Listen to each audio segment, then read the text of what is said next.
चूंकि हम माँ से और आगे बढ़ रहे हैं, माँ के साथ ही चल रहे हैं, चाहे माँ गंगा हो चाहे नर्मदा हो, चूंकि हम लोग सनातन में हर नदी हर उद्गम हमारे लिए माँ है।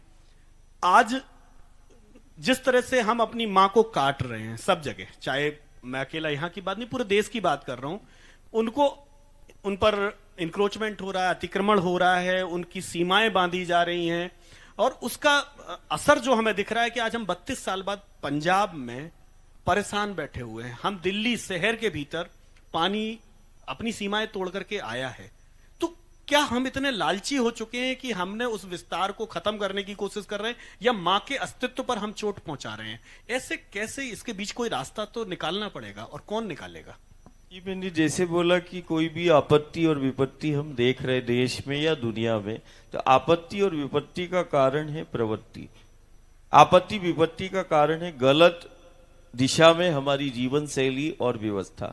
हम यदि अपना चिंतन करें, अपने राष्ट्र का चिंतन करें, अपने समाज का चिंतन करें, तो हमारी जीवन शैली हो, हमारी व्यवस्था हो, हमारा विकास हो, ये धरा पर केंद्रित है, गंगा पर केंद्रित है, आज भी है, नर्मदा पर केंद्रित है, नदियों पर केंद्रित हमारी व्यवस्था है, नदियों पर केंद्रित हमारा विकास, प्रकृति पर केंद्रित हमारा विकास, चाहे वो हम विंध्याचल के रूप में लें, सतपुड़ा के रूप में लें, या जल जमीन जंगल के रूप में हम जिसको ले, हम उसी राम जी का तो चिंतन करते हैं। राम का चरित्र, प्रभु का जो चरित्र है, वो हम कई बार बोलते हैं कि नहीं, वो राम का चरित्र नहीं, इस देवधरा भारत का चरित्र है कि हमें कैसे अपने जीवन को जीना है और कैसी व्यवस्था में हमें अपने घर परिवार और समाज का हमें चलाना है। हमारे पास तो वो व्यवस्था है जीने की कि हम विश्व का पालन पोषण करने की सामर्थ्य यदि किसी व्यवस्था में है तो वो हमारी ही भारतीय हिंदू व्यवस्था में है, इसमें कोई संदेह नहीं है। हमें सिर्फ उस दिशा में आना है। क्यों? कारण हम जितना भी चरित्र देख रहे हैं, राम का चरित्र देख रहे हैं या हम कृष्ण का चरित्र, ये काल्पनिक चरित्र नहीं है, ये वास्तविक चरित्र है जो आज भी हमें दिशा दे रहा है, आज भी हमें बोध करा रहा है। वो राम का चरित्र देखो, वन में रहने वाला वही तो है राम, वन में रहकर खुद को वनवासी का जीवन जीने वाला वही राम, कामतगिरी से प्रार्थना करते वही तो है मेरे राम, और वही द्वापर में आते तो गोवर्धन को अपना स्वरूप बताते हैं, कभी गंगा कभी यमुना के तट पर लीला करते हैं। तो कहीं ना कहीं आज भी गुरु गोविंद की लीला जो हुई है और जो आज हो रही है, वो हमेशा बोध कराती मूल आधार शक्तियों का।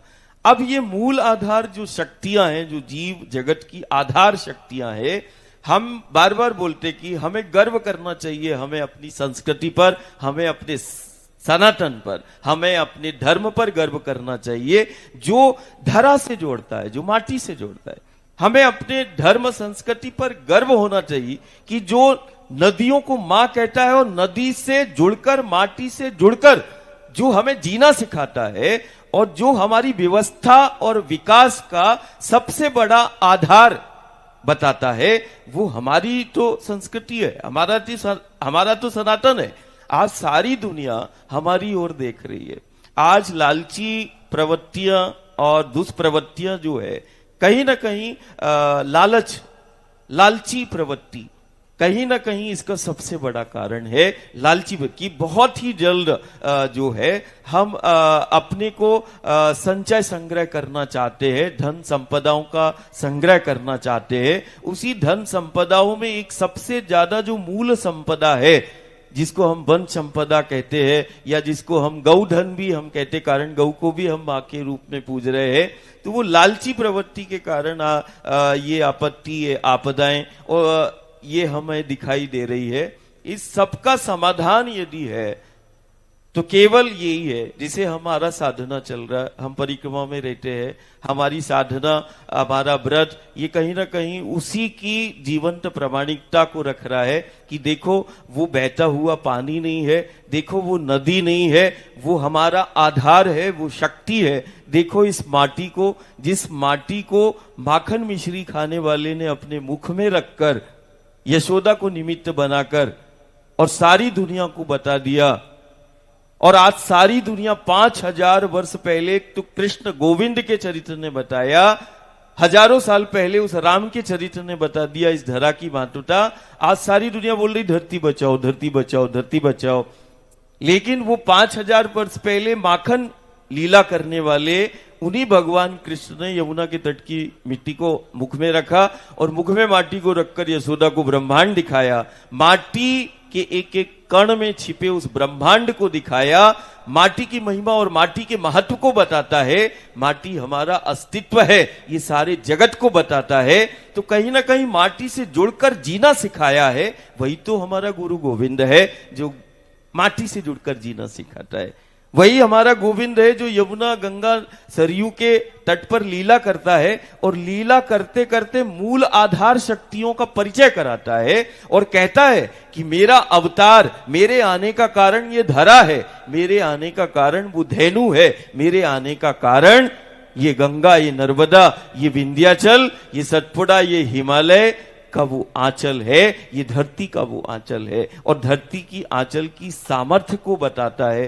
तो कहीं ना कहीं ये जो विकृति हो गई है समाज में और खासकर युवा शक्ति जहां एक तरफ नशा भी कर रहा है। हम पहले अमृत पान किया करते थे, अब पीढ़ियां जो है नशा पान करती है। तो हम युवा शक्ति को बोलते कि भाई तुम मदिरा पान करते हो। मदिरा पान करके जो है उसमें भी बहकना होता है, मस्ती उसमें भी आती है। लेकिन देखो, एक मस्ती जीवन को बर्बाद कर देती है और समाज को भय से ग्रसित करती है। लेकिन अमृत पान करने से भी वो मस्ती आती है जो तुम्हें हस्ती बनाती है।